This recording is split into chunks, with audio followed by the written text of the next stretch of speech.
Salut, c'est Stéphane. Alors, au cours de mes expériences récemment, je vous ai montré que en fait, quand on se connecte à la Terre, quand on fait du grounding ou earthing, ce qui se passe, c'est qu'on va se mettre à capter les ondes qui sont autour de nous.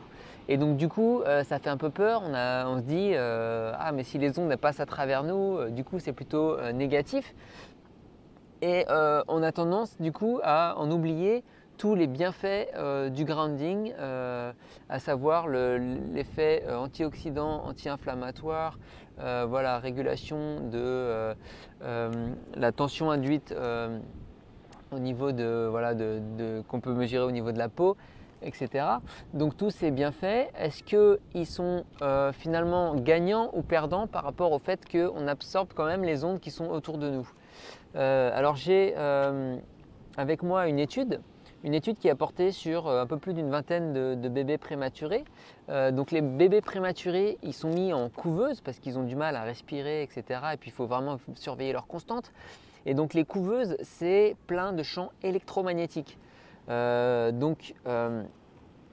champs électromagnétiques, ça affecte le bébé et donc c'est un vrai problème. Et donc le fait que ça affecte le bébé, c'est carrément mis en avant dans cette étude. Et donc ce qu'ils ont fait, c'est qu'ils ont mesuré le tonus vagal.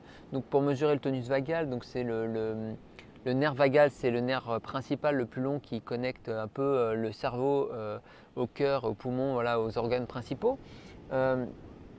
Et donc pour mesurer ce tonus vagal, donc, ils ont mesuré principalement les battements du cœur et ils se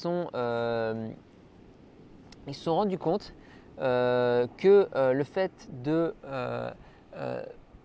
faire du grounding, de connecter ces bébés à la terre quand ils étaient dans des couveuses, ça a amélioré leur tonus vagal de 67%.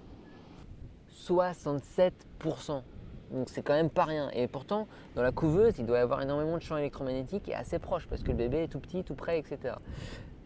Donc même si le bébé absorbe un peu les champs électromagnétiques, là il y a énormément de bienfaits du grounding. Et donc au-delà d'améliorer le tonus vagal, ils en ont conclu que le grounding, ça améliorait la résistance au stress et que ça diminuait la morbidité infantile.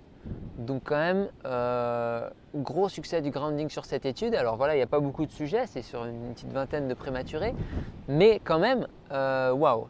Donc le grounding en intérieur, c'est pas forcément non.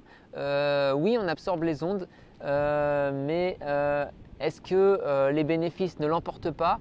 Alors voilà, encore une fois, je pense que ça dépend un peu de votre état, de votre environnement. Je pense qu'il faut une fois encore écouter son corps, mais le grounding en intérieur, finalement, c'est pas complètement non. Donc je m'y remets un petit peu avec plutôt des effets positifs, je dois le dire, que j'ai expérimenté avant. Donc voilà, le grounding en intérieur. Moi, je continue. Allez, salut! Et en complément, je vous invite à télécharger, c'est gratuit, c'est dans la description, les 24 heures qui vous empêchent de guérir, c'est en PDF. Et c'est super cool. Salut!